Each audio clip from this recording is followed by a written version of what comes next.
이리 오너라 이리 온. 예, 오늘은 이리온입니다. 이리온 스튜디오가 아니라 정규 이리온. 그렇죠. 네, 30회고요. 오늘 다루는 자료는 2월 11일 날 발간한 미디어 엔터 업종 김현 연구원의 삼청사로 간다. 하여튼 스튜디오 드래곤 SM 그리고 제일기업 물론 대표주들 보라는 얘기였잖아요. 예, 1등주를 투자해야 되는 시기다. 자료가 좀 두꺼워서 저희가 1부에서는 그 산업을 다루고 2부에서는 종목을 좀 더 상세히 다루는 시간을 갖도록 하겠습니다. 오늘 뭐 다들 지금 10시 몇 분이냐 아침에 이리온 스튜디오는 녹음할 시간이 없고 다들 못 해가지고 그냥 매출가는 그냥 자료 나온 것만 갖고 해야 될 것 같습니다. 발간 자료 중심으로.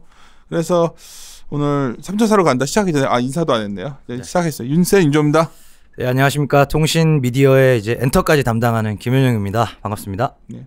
안녕하십니까. 조셉입니다. 초기 단계에 있는 비즈니스나 초기 단계에 있는 사람한테 관심이 많습니다. 요즘에는 AI랑 푸드테크 쪽에 좀 많이 꽂혀 있고요. 오늘 미디어 산업 굉장히 또 기대됩니다. 네, 안녕하세요. 저는 그 이베스트 투자증권 IM역팀 염승환 차장이고요.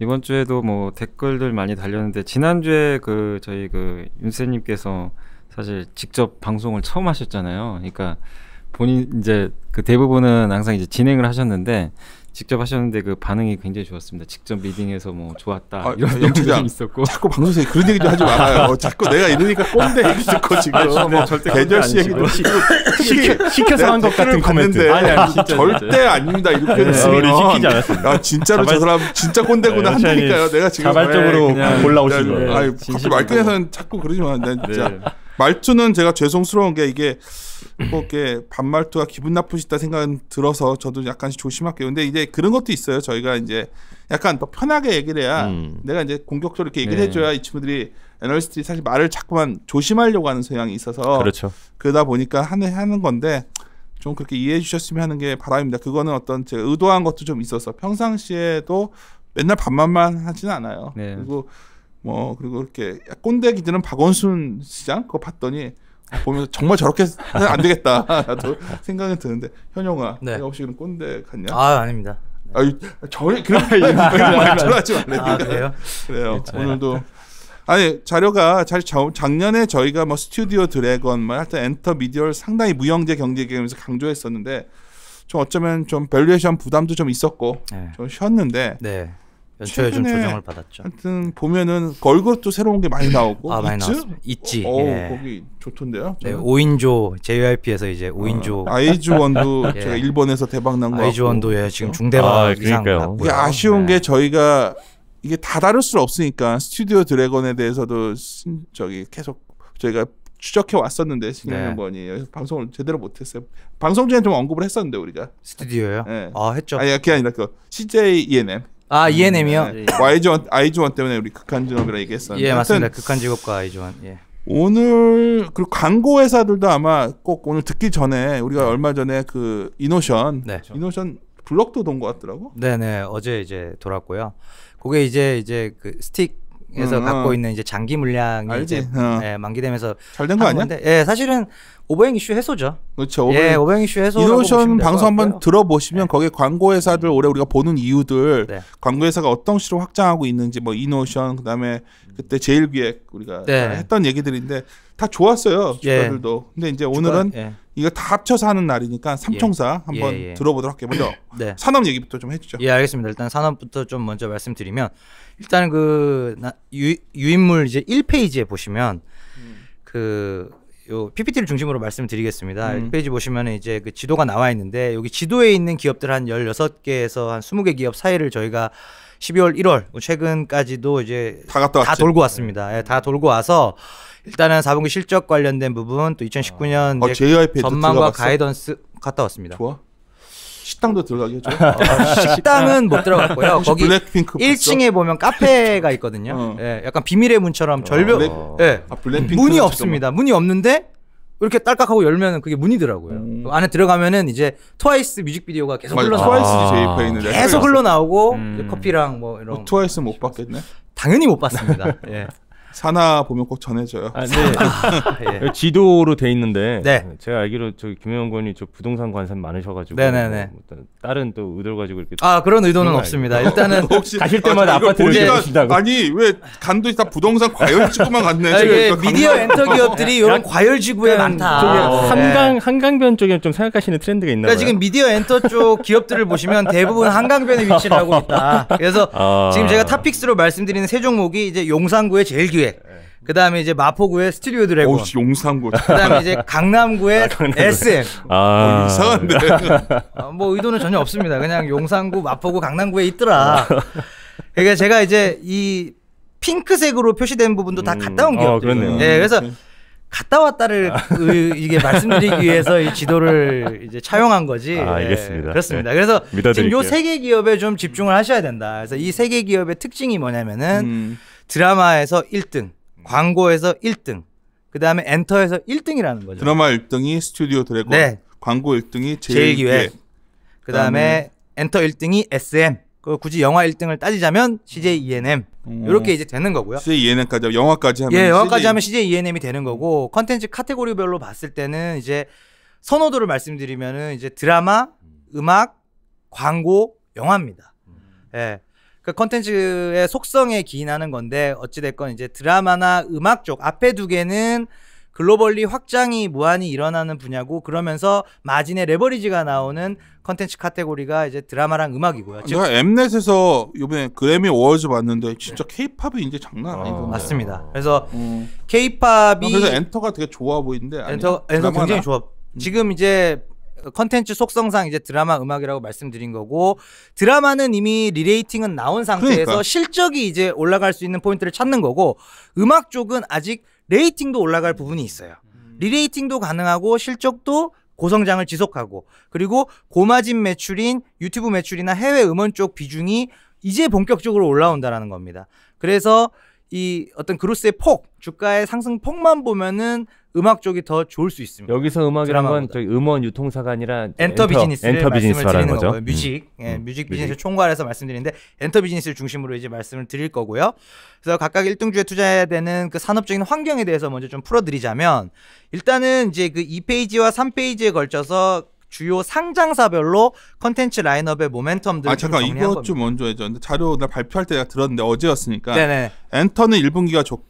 그 말씀을 지금 요표로 드리는 겁니다. 그래서 2페이지랑 3페이지들의 그 상장사들별 핵심 컨텐츠 라인업입니다. 좋네요. 일목요연하네. 예. 1분기는 SMYG 같은 엔터 기획사들의 신인 데뷔나 그 다음에 원래 있던 아티스트들의 컴백 무대들이 좀 많이 몰려 있습니다. 그래서 엔터는 1분기 모멘텀, 그 다음에 드라마는 2분기 모멘텀, 그리고 영화는 3분기에 모멘텀이 있다. 2019년도 전체 연간 컨텐츠 라인업들 중에 센 놈들을 엔터는 1분기에, 드라마는 2분기에, 영화는 3분기에 배치하고 있는 경향이 강하다라는 거죠. 좋은데? 이거 이 표만 봐도 이게 김은영권의 속마음이 다 이게 사실 복심이 들어있네요. 사실 이 자료가 이 앞에 서울 지도하고 그다음에 요 핵심 컨텐츠 라인업 여기에 거의 자료 부실하다. 자료가 부실. 데이터 넣고. 아니 사진 많이 들어 이거 뭐 이게 미디어 엔터는 이게 데이터입니다. 빅뱅 저녁은 이게 데이터예요. 이게 빅뱅 저녁은 뭐예요? 빅뱅 저녁은. 빅뱅의 재배가 갖는 의미에 대해서 제가 좀 말씀드릴까요? 좀 이따 해주세요. 종목에 가서 음악에서. 이게 핵심이에요. 빅뱅이 언제 재배하는지 CJ ENM이 제일 많네. 1분기 2분기는. CJ ENM이 아무래도 이제 미디어 엔터 시총 5조짜리 가장 종합 엔터사다 보니까 굵직굵직한 모멘텀들만 보셔도 페이지 3페이지 보시면 1분기 때 극한직업 지금 대박 난 거 아실 겁니다. 1200 넘어서 뭐 1500만까지도 가고 있는 상황이고, 2월 6일자로 아이즈원이 일본에서 데뷔를 했고요. 아이즈원의 소속사가 CJ ENM입니다. CJ ENM의 100% 자회사인 오프 더 레코드라는 기획사에서 오프 더 레코드라고 나오던 게 그게 CJ ENM 자회사였어? 네, 맞습니다. 야, 그게 나오길래 무슨 회사인가 했어. 그래서 CJ ENM 밑에 8개의 자회사가 있어요. 엔터 기획사들 자회사가 8개나 있는데 그 8개가 이제 또 다 정리가 돼 있는 거죠, 자료에. 네, 그래서 자료를 참고를 하시면 될 것 같고요.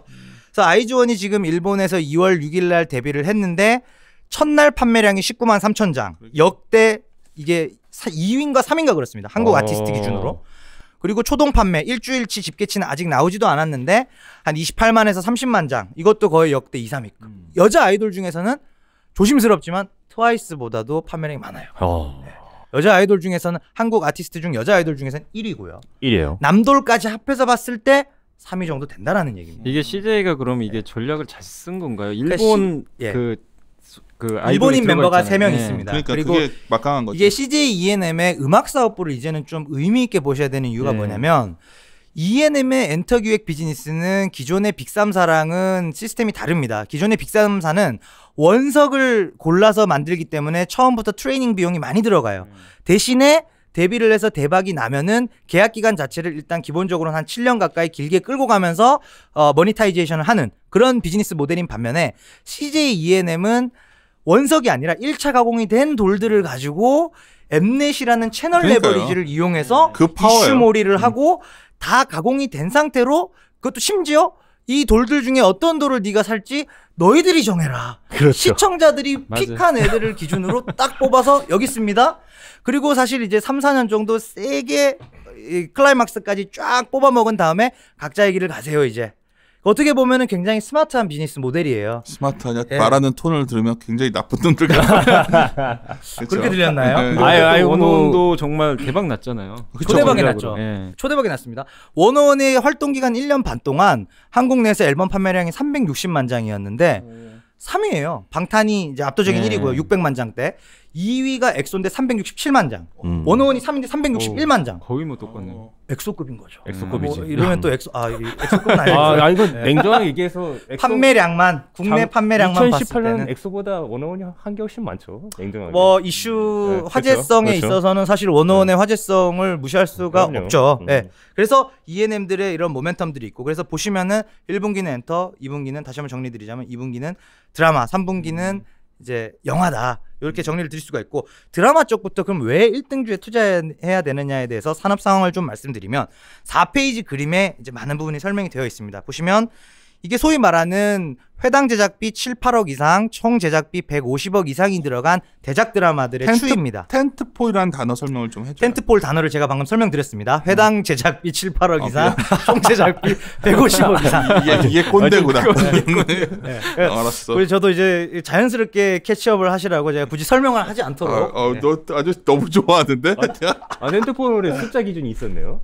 꼭 그런 뭐 음반 100만 장 이런 것처럼 기준이 있는 건 아닌데 대작을 뜻하는데 대작을 뜻하는 대작의 의미도 계속 바뀝니다. 옛날에는 회당 5억 이상이 대작이었어요. 하지만 지금은 7, 8억 이상, 총 제작비 150억 이상. 텐트폴은 제작비 기준이네요. 제작비 기준으로 보통 많이 커뮤니케이션을 하죠. 근데 이제 회당 제작비도 중요한 게 대화사극 60부작 이런 건 당연히 돈이 총 제작비가 많이 들어가겠죠. 그게 아니라 이제 회당이랑 그거를 이제 정성적으로 그래서 제가 뭐 아까 이제 그 뭐 자료에 대해서 말씀을 드렸지만 이것이 데이터다. 이게 바로 데이터다. 알았어요. 예, 알겠습니다. 그래서 4페이지 보시면 2016년도 태양의 후예가 나왔던 해를 보시면 4편에 500억이 들었습니다. 평균 내보시면 125억이고요. 올해 2019년 예상을 보시면 8편에 1,800억 정도가 투입될 계획입니다.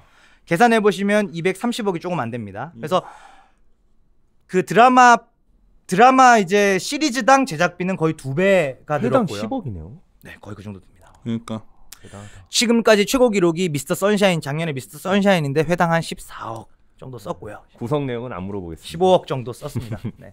뭐 이 각각의 내역이요. 아닙니다. 물어보셔도 되는데. 네.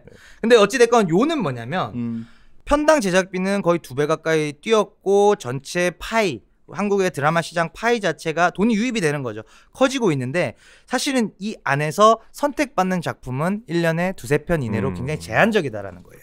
16년도에 태양의 후예가 대박이 나고 나서 우후죽순으로 사전 제작 드라마들이 2017년도에 이렇게 많이 나왔습니다.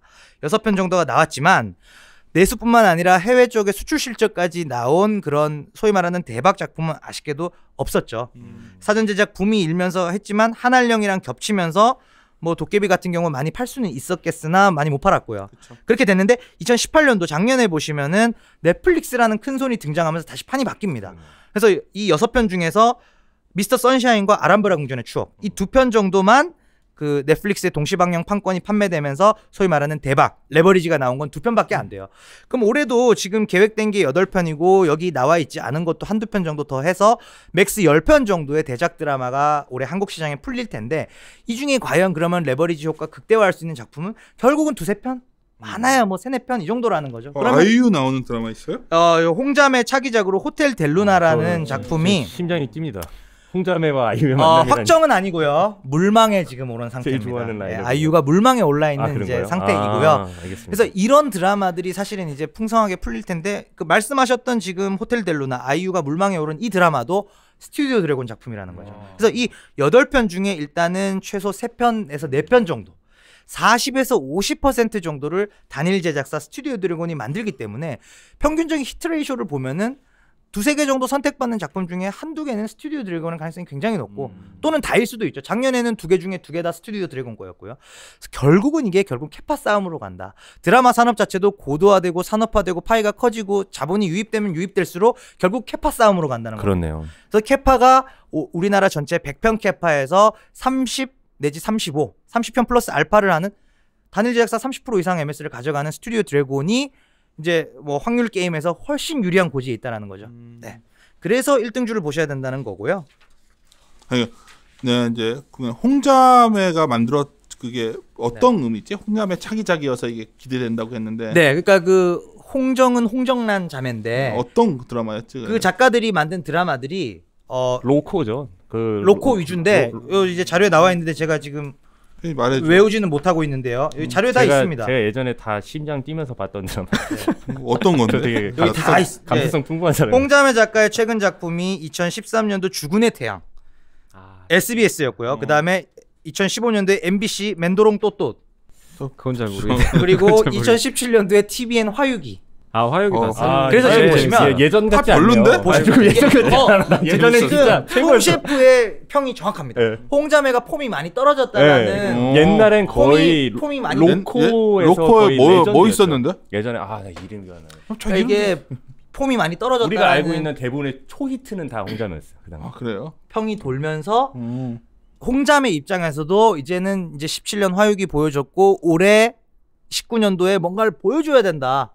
요런 이제 기대 및 우려 반, 기대 반 우려 반이 있는 이제 작가 라인업이라고 보시면 되고, 홍자매뿐만 아니라 지금 스튜디오 드래곤을 보시면 우리나라의 히트 작가들을 거의 대부분 가지고 있습니다. 보시면은 자료에는 30페이지에 제가 이제 기재를 해놨는데 홍자매뿐만 아니라 이제 김영현, 박상현 작가 조합이 있습니다. 항상 두 분이서 같이 집필을 하시는데 이분들도 이제 2016년 육룡이 나르샤 아실 텐데 그거 이후에 지금 올해 2019년도에 아스달 연대기를 이분들이 집필하고 계시고요. 만화책 아니야 그거?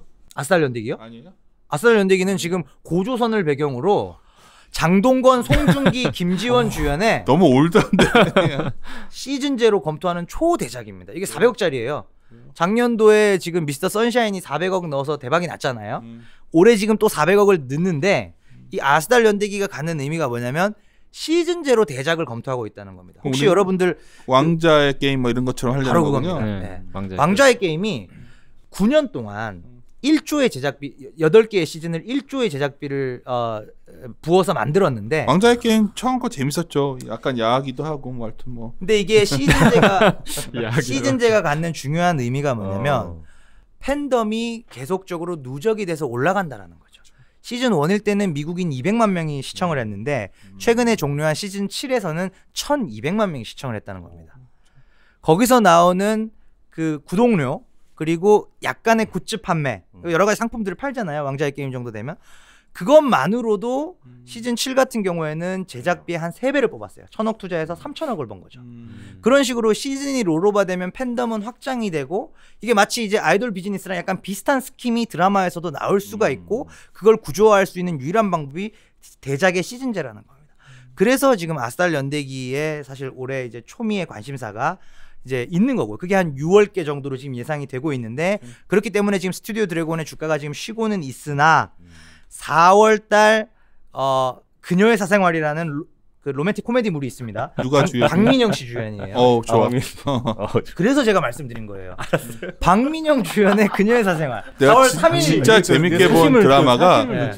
박민영 씨 나오고 뭐죠? 그 김비서가 왜 그럴까? 네. 진짜 웃기더라고요. 그래서 제가 박민영 라인업을 이렇게 강조를 드리는 거고 4월 초 그녀의 사생활부터 이때부터 이제 5, 6월에 아스달 연대기로 이어지는 요 라인업이 스튜디오 드래곤의 올해 이제 어떤 핵심 포인트거든요. 그런데 지금 주가가 지금 9만 원 전후에서 약간 횡보 구간이긴 한데 이번 주에 실적이 나오고 나면 불확실성이 많이 해소가 될 것이고 종목은 뒤에 좀 얘기하면 되고. 네, 그렇게 이제 보시면 될 것 같습니다. 아니, 아까 그 홍자매 작품이요. 제가 이거 오타쿠에서 제 스스로가 이거 너무 부끄러워서 이거 검색 다시 했어요. 자, 부끄러워요? 2006년 환상의 커플. 네. 2008년 쾌도 홍길동. 2009년 환상의 커플? 네, 환상의 커플. 제 인생 드라마죠. 그다음 2009년 미나미시네요. 네. 2011년 최고의 사랑. 맞습니다. 근데 그때 이후로 끊겼어요. 그때 이후로 이제 죽은 내 태양에서 피크를 찍고 죽은 내 태양 시청률 기준으로는 거기서 피크를 찍고 이제 폼이 많이 떨어져 있는 상황. 잘 기대할게요. 잘해주세요. 하지만 올해 이제 하반기에 분명히 이제 기대작 중에 하나다. 잠깐만 주할모 PD 너무 추운데요.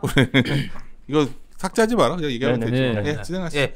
그리고 이제 엔터 비즈니스에서 또 이제 1등주를 봐야 되는 이유를 말씀을 드리자면 5페이지에 우리나라의 물리적인 음반 판매량 추이를 보시면 2011년, 12년, 13년, 14년 정도의 600만 장 전후의 레벨에서 갑자기 최근 2, 3년 동안에 급격히 올라와서 작년에 2,300만 장을 찍었습니다. 그러니까 한 4년 정도 만에 4배가 오른 건데 이 차트 보니까 그로스가 상당하네요. 최근 5년간 연평균 성장률 26%입니다.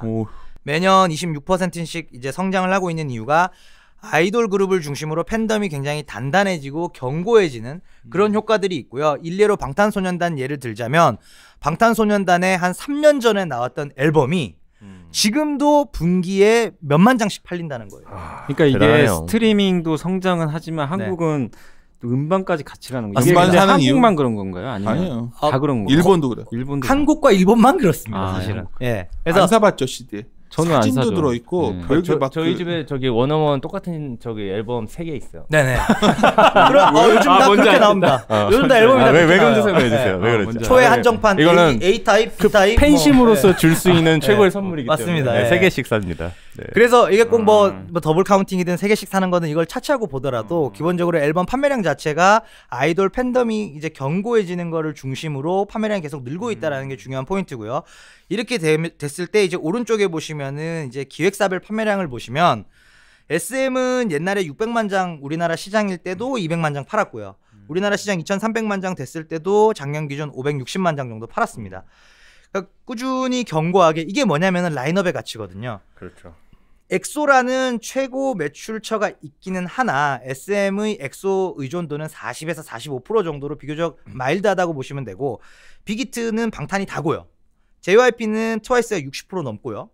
CJ ENM은 아시는 것처럼 원어원이 70에서 80% 이상이고요. YG는 앨범 판매 보시면은 되게 낮습니다. 그리고 그러네요. 네, 되게 낮네요. YG는 앨범으로 승부하는 게 아니라 사실 여기 제가 6개 플레디스까지 보시면 플레디스보다 낮아요. 플레디스가 세븐틴이라는 그룹이 있고 남자 그룹들이 훨씬 장사가 잘 되네요. 이게 제가 이거를 설명드릴 수 있는 게 이제 저희가 BTS 덕후 가족이란 말이에요. 그래서 연말에 가요대전을 다 봤어요. 다 봤는데 재밌는 게 음원 판매량 기준 순위랑 음반 판매량 기준 순위가 다른데 완전 다르죠. 다른데 여기서 특징점은 뭐냐면 음반 판매량 기준 순위가 이제 우리가 주로 보는. 그렇죠. 왜냐면 거기 아이돌이 다 나와요. 맞습니다. 딸이 있는 집들은 그걸 보는구나. 우리는 거의 힙합도 거의 음울한 힙합 있잖아. 막 욕하는 힙합 이상한 것만 듣고 음반 순위는 뭐냐면 남자 아이돌 인기 순위예요. 그래? 도저히 상상이 안 간다. 저번에 막 그들만 합니다. 진짜 언더 레이블 막 힙합 이런 것도 시장 또 꽤 되더라고. 맞습니다. 우리나라는 이제 음원 시장이 음반 시장보다는 훨씬 큰데요. 보시면은 이제 우리나라가 한 6천억 정도 시장 중에 한 2천 초중반억 정도가 2천억 초중반대가 물리적 음반 시장이고 나머지가 이제 디지털 음악 시장입니다. 근데 세계적 추세가 이래요. 우리나라는 사실은 물리 음반 시장 비중이 높은 거고요. 8대 2 정도로 지금 형성이 돼 있는데 되게 기형적인 시장이 일본이에요. 일본이 전체 시장이 한 음반 시장이 3조 정도 됩니다. 3조 중에서 2조 5천 정도가 물리적 음반 시장입니다. 왜냐하면 AKB48 같은 그룹은 아니 악수회라고 그래서 앨범을 많이 사야 악수를 할 수가 있어. 한국은 사인회가 있는데 일본은 악수회입니다. 개념이 완전 달라요. 일본인들은 사인 받는 걸 싫어하나 봐요. 사인보다 난 악수 한번 하는 게 좋다. 그래서 일본은 우리나라 사인회에 해당하는 개념이 일본 악수회입니다. 악수회. 그래서 지금 우리나라 한국의 많은 아티스트들이 지금 일본 가서 악수하고 있어요. 계속. 알죠? 악수회. 악수할 때마다 오사카에 등장했다. 20장씩 팔리는 거. 악수 엄청 하는 거. 많이 사야 그거를. 경면에? 나 그럼 1000장 진로. 악수 5분. 그러니까 난 적절해 보이잖아. 아티스트에 대한 예의가 아니라 이건 좀 그래요. 저는 일본 그러니까 일본이 3조 중에 2조 5천이 물리적 음반 시장이기 때문에 사실은 이제 한국의 음반 판매량을 그래도 중요한 지표로 봐야 되는 이유가 이게 팬덤을 의미하고 있고 이게 한국 아티스트들이 요새는 거의 일본에 같이 발매를 합니다. 그러면 일본 판매량은 이게 개념이 완전 다르거든요. 우리나라가 2,500억 시장인데 일본은 2조 5천이라니까요. 네, 10배 시장이에요. 아직도. 심지어 일본은 10년 전에 6조였어요, 이게. 물리 음반 시장 6조였어요. 줄었어. 일본은 아티스트도 많아요. 락 밴드도 많고 뭐 다양한 음악. 그래서 사실 한국에서 한 100만 뭐 50만 장밖에 못 팔아도 트와이스가 작년에 일본에서만 140만 장 팔았습니다. 일본은 ASP가 앨범은 3만 원에서 시작하고요. 3, 4만 원이 베이스 프라이스고요. 싱글 앨범도 16,000원이 베이스 프라이스예요. 그럼 블렌디드로 앨범 쪽이 훨씬 더 비중이 높으니까 그 단가가 크니까 대략적으로 어라운드로 계산해도 한 장당 2만 원에서 2만 5천 원은 받았을 거예요. 저는 이거 들을수록 CJ ENM이 좋아 보여요. 왜냐면 솔직히 푸듀 여자 아이돌 그룹은 한국 시장에선 그렇게 비즈니스 측면에서는 아니었단 말이에요. 아니죠. 한국에서 여자 아이돌. 근데 요번에 터진 거는 사실 3월 달에 거의 매일 하루를 세면서 기다리고 있다면 우리가 저기 3월 푸듀 2가 시작을 하니까. 그렇죠. 3월 말 4월 초 정도에. 이게 마치 프로듀스 X를 말씀하시는 것 같은데. 그렇죠. X죠. 그러면 남자 아이돌이 한 2년 동안 거의 맞습니다. 엑소급으로 벌었는데. 잘하시네요. 그러니까 우리 지금 덕질 감독이 지금 원어원이 여기서 딸만 있지? 네, 저희 딸 우리 온 가족이 나를 찍고 있으면 이제 프로듀스 X 시작하면 꼼짝없이 봐야 되는데. 프로듀스 X는 뭐야? 이게 이제 4월경에 지금 시작할 거로 프로듀스 X 이제 그건 남자 이제 제2의 강다니엘을 찾는 거죠. 원어원으로 보면은 시즌 4번째라고 보시면 되고요. 시즌 첫 번째가 IUI라는 걸그룹이 결성됐고 활동은 8개월밖에 못 했고요. 시즌 2가 원어원이 결성이 됐고 활동은 1년 반을 했고요. 근데 IOI 같은 그룹은 여러 기획사들의 연예인이 섞여서 그룹이 나가잖아요. 그럼 분배가 어떻게 돼요? 분배 같은 경우는 사실 좀 복잡한데 기본적으로는 빅3사 원석부터 발굴했던 경우에는 보통은 초의 기간에 한 7대3으로 아티스트 가져가는 비율이 좀 낮습니다. 7 정도를 기획사가 가져간다고 보시면 되는데 이렇게 이제 결합해서 쓰는 경우에는 사실은 이제 원 기획사랑 기획사가 나눠 갖는 파일을 원 기획사랑 이제 CJ ENM이 다시 나눠 갔는데 그 비율은 알려져 있지는 않고요. 근데 다만 이렇게 추정해 볼 수는 있죠. 원래 아티스트가 7대3 30을 가져가는데 그 비율이 30보다는 낮습니다. 굉장히 왜냐면은 이건 엠넷을 이용해서 데뷔의 플랫폼으로 완전히 그러면 진짜 뉴이스트 보세요. 뉴이스트 플레디스 여기 들어갔잖아요. 뉴이스트 W가 이게 죽어 있다가 이렇게 멱살 잡고 살아난 케이스라고 뉴이스트는 거의 이제 사장되고 있던 기업이었어요. 네, 맞습니다. 진짜 그룹이 누구지도 몰라 나는 지금. 그러니까 푸듀에서 거기서 그 그룹이 다 엄청 프로듀스 101 시즌 2에서 이제 소생한 그룹이라고 보시면 되고요. 그러니까 죽었던 그룹마저도 다시 살리는. 세븐틴도 같이 살았어요. 심지어 뉴이스트 W 지금 계약이 6년차 7년차로 끝나는 구간이었는데 다 재계약을 했습니다. 왜냐면 이제 푸듀에서 한 명 나와서 완전체가 됐잖아요. 네, 그렇죠. 황민현이 나오면서 뉴이스트 놀라워. 여러분들 따라갈 수가 없어요.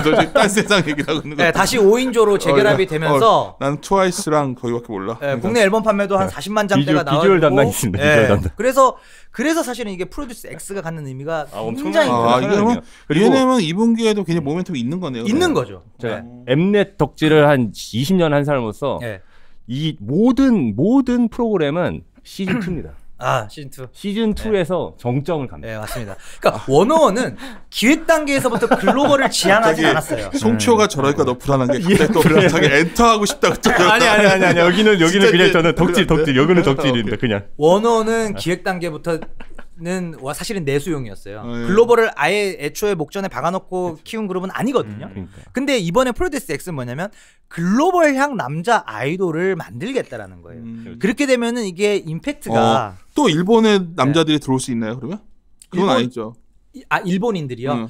그거는 이제 봐야겠죠. 일본인들, 뭐 중국인들, 뭐 여러 가지 이렇게 조합을 해서 만들 가능성이 높지 않나라고 일단 이제 예측은 되는데 제가 굉장히 놀랬던 게 저번에 한번 일본을 갔다가 우연히 지나가다가 무슨 사람들이 있길래 그 AKB 48 말고 그 도쿄고 뭐 어디에 그런 뭐 무슨 48인데 48 시리즈 많습니다. 거기 무슨 공연장이에요.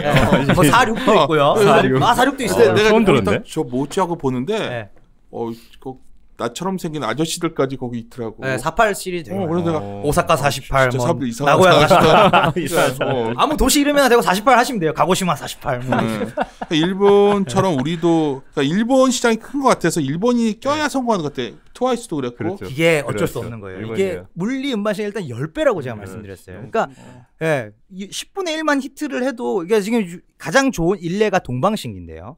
동방신기가 올해 18년 차 아이돌입니다. 좀 있으면 이제 40살이 될 것 같아요.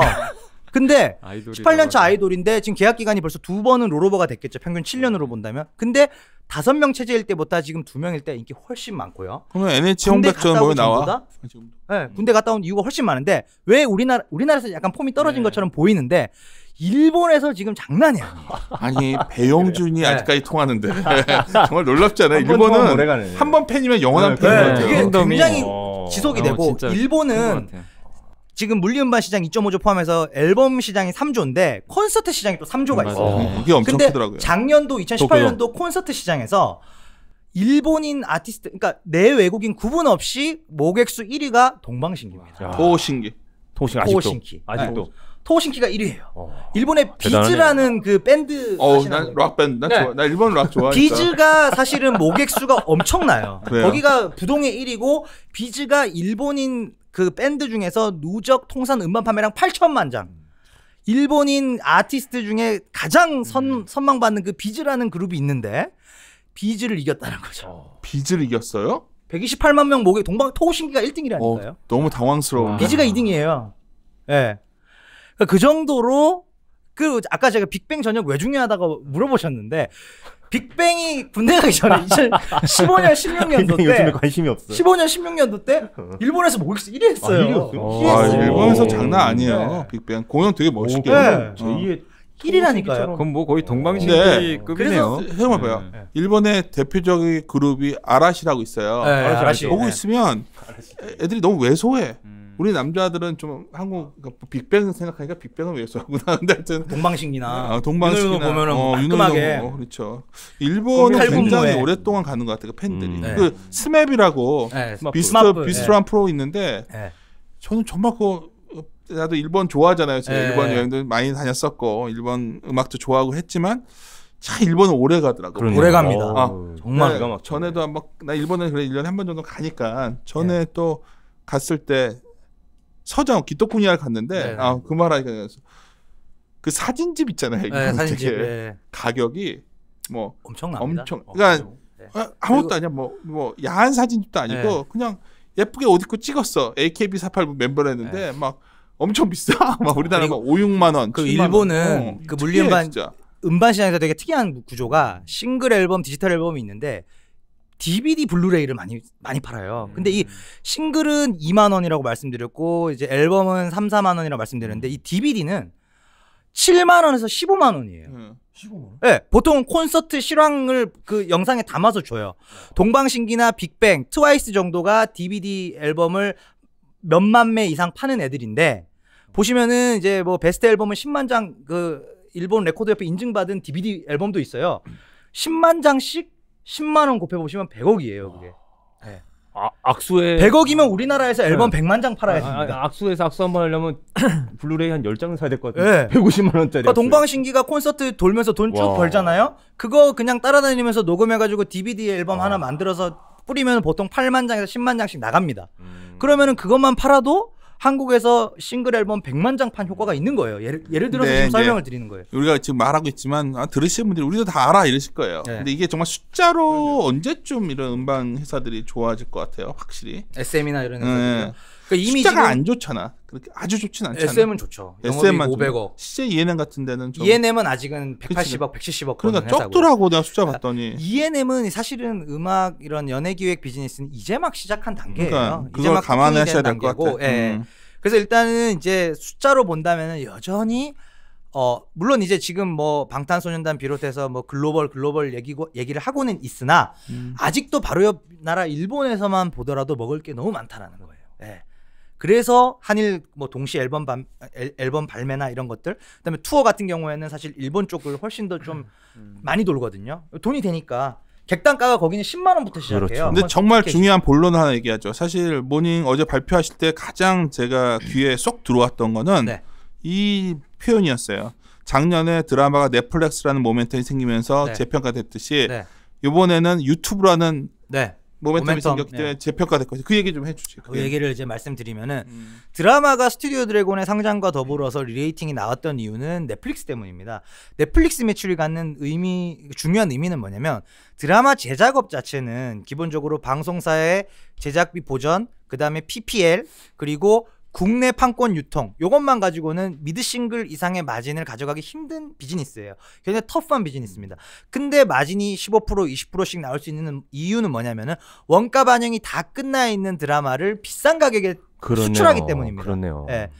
이 스킴이 가능했던 게 이제 그 넷플릭스 일례로 이제 미스터 선샤인 같은 거 하나로 미스터 선샤인과 아람브라 이거 두 개만으로도 영업이익 기여가 작년 연간 스튜디오 드래곤 영업이익 추정치가 제가 520억인데 절반 정도는 이 두 개 프로젝트로 번 거예요.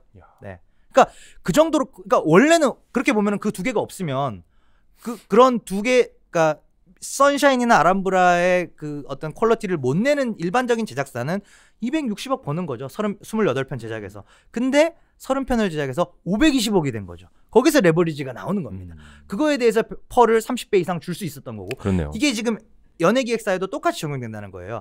유튜브 매출이나 해외 음원, 스포티파이나 애플뮤직에 들어가는 음원 매출은 이미 국내에서 원가 반영이 다 끝나 있는 겁니다. 그치, 이미 다 했던 건데 네. 무형제니까 뭐 여기서 100번을 쓰든 그렇죠. 1000번을 쓰든 상관이 네. 없는 거지. 원가는 제로지 뭐. 원가 반영이 다 끝나 있는 매출이기 때문에 이 매출의 비중이 작년 3사 기준으로는 아직은 8%요 정도밖에 안 돼요. 8에서 10%밖에 매출 비중이 안 되기 때문에 이익에서 확 보이는 게 이거는 그냥 낮은데 매출이 바로 이익이네. 거의 그렇습니다. 그렇네요. 매출 총이익 기준으로는 아니, 다 비용 떤 거 아니야, 네, 이것들. 영업이익 기준으로는 뭐 100%에 가깝다고 말씀드리기 어렵지만 매출 총이익 기준으로는 거의 8, 90% 이상 GP 마진이 나와요. 네. 그래서 사실은 이런 매출들의 비중이 지금 작년 기준 10%에서 이제는 올해는 15%, 20% 이렇게 가는 그림이 되는 것이고 실제로 그 매출액의 연평균 성장률을 보시면 최근 3년 동안 60%씩 늘고 있습니다. 매년 60%씩 느는 거예요. 그러면 작년 10%였으면 올해는 16%포인트가 되겠죠. 내년에는 뭐 2, 3%포인트가 되는 거고요. 20%를 넘어가기 시작하면은 이제는 영업이익이 움직이는 게 보일 거라는 거죠. 예. 그렇게 이제 마진 레버리지가 나오면서 지금 SM이 포워드 기준으로 20배 받습니다. 예, 20배, 21배예요. 제 타겟 프라이스가 25배고요. 예. 그러니까 지금 20배 초반 정도 탑티어가 받고 있는데 이거보다는 더 받을 수 있다는 거예요. 밸류에이션을 많이 못 줬던 이유가 플럭추에이션이거든요. 그렇죠. 네, 플럭추에이션인데 SM은 다른 이유가 그런 플럭추에이션조차도 많이 흡수한다.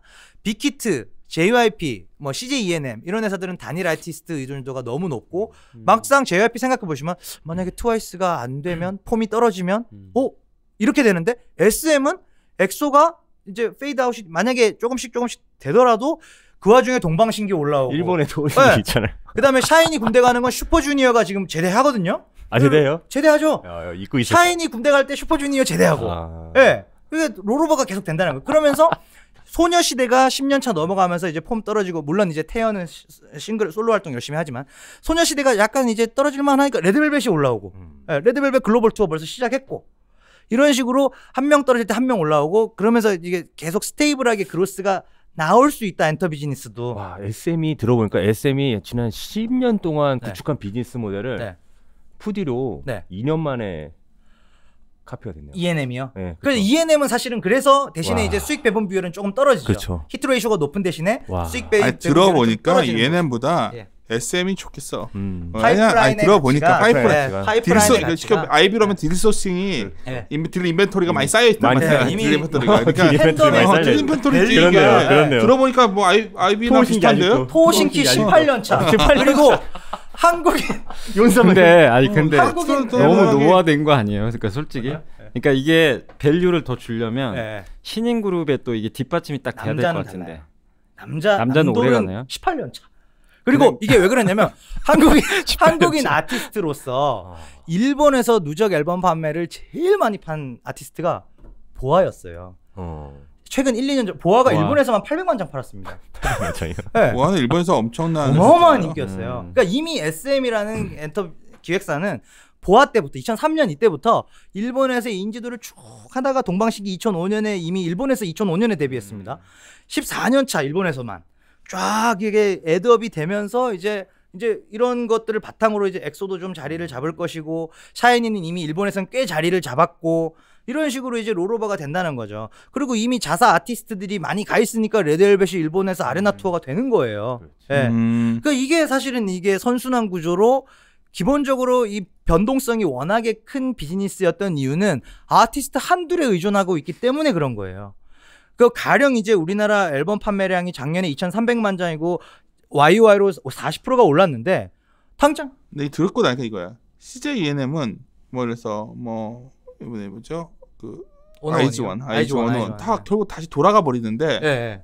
SM은 보아 같은 뭐 도어신기 이런 것들이 있는 거죠. 영원히 그러니까, 회사에 남아 있습니다. 계속해서 캐시플로우가 창출되면서 이게 무슨 말인지 확실히 이해했어. 내가 이거를 그래서 이게 여자 아이돌은 라이프 사이클이 짧아요. 그렇죠. 나이가 맥스를 10년으로 잡는 게 맞는데 남자 아이돌로 이렇게 탄탄하게 돌아가는 회사는 쉽게 무너질래야 무너질 수 없다. 기무라 다쿠야가 스맵에서 몇 살까지야? 50 넘어서도 지금도 활동. 그러니까 이런 식으로 이제 뭐 슈즈 멤버들이나 샤이니 멤버들이나 동방신기의 멤버들도 이제 또 뭐 이게 부록을 넘기면서는 또 다른 모델로 가겠죠. 약간 비슷하게. 신동이 난 친감이 느껴지거든. 그냥 신동 계속 나오는 게 좋아. 나는 그런 식으로 아저씨 되고 애도 낳고 나오고. 그런 식으로 우리나라도 이제는 이제 파이프라인의 가치를 인정받을 수 있는 회사가 유일하게 SM이다. 그리고 이해했어요. 혹여나 올해 만약에 앨범 판매량이 떨어질 수도 있잖아요. 방탄이 작년에만 500만 장 팔았으니까. 근데 2,300만 장에서 예를 들어 떨어진다 손 치더라도 방어가 되는 애가 SM이다. 이렇게 생각을 하시면 될 것 같아요. 네.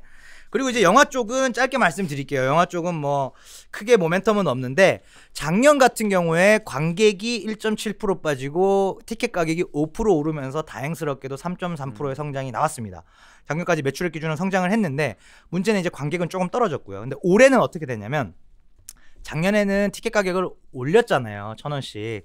근데 올해는 이 티켓 가격 올린 효과가 작년 4월에 올렸기 때문에 올해 연간으로 보면 1분기까지는 티켓 가격 인상이 있습니다. 그래서 1.25% 단순히 4로 나누면 1.25%의 가격 인상 요인이 있기 때문에 관객이 이만큼만 안 빠지면은 플러스 성장 가능하다. 그러니까 그냥 플랫이라고 보시면 돼요. 플랫 내지 뭐 1% 2% 정도 성장밖에 안 나오기 때문에 재미가 없다라는 게 이제 결론이고 뭐 결론이 다 났네요.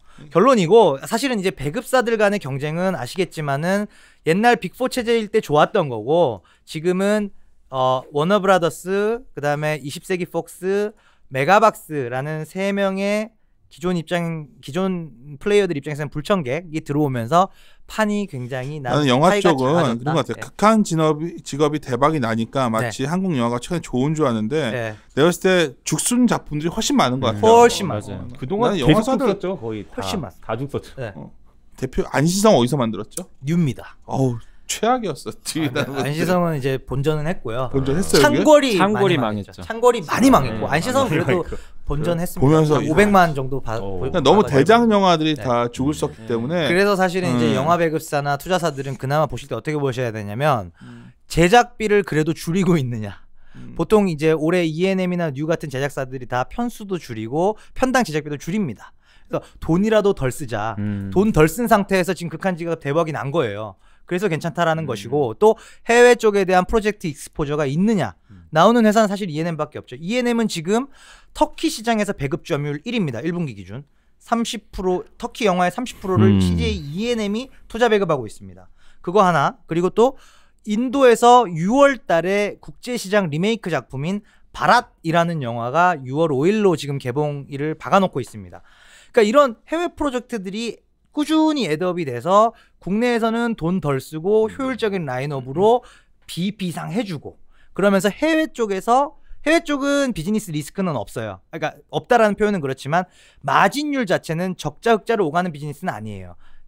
로우 싱글이나 미드 싱글 정도긴 하지만 마진은 기본적으로 가져가는 스킴으로 비즈니스를 구성해 놨거든요. 그래서 보시면 거기서 좀 이제 이익이 올라오는 그 정도 그림이 나오는 게 CJ E&M이 유일합니다. 그래서 영화 쪽은 CJ E&M의 영화 사업부 정도만 보셔도 될 것 같습니다. 오케이. 그리고 마지막으로 원래 우리가 광고 쪽은 산업을 안 쓰고 광고 쪽은 이제 종목 가서 좀 말씀을 그러니까 추가로 우리 일부에서는 업종 전반을 좀 산만하게 진행했는데 저희가 저기 6페이지 하고서 40분 떠들어 45분 떠들어.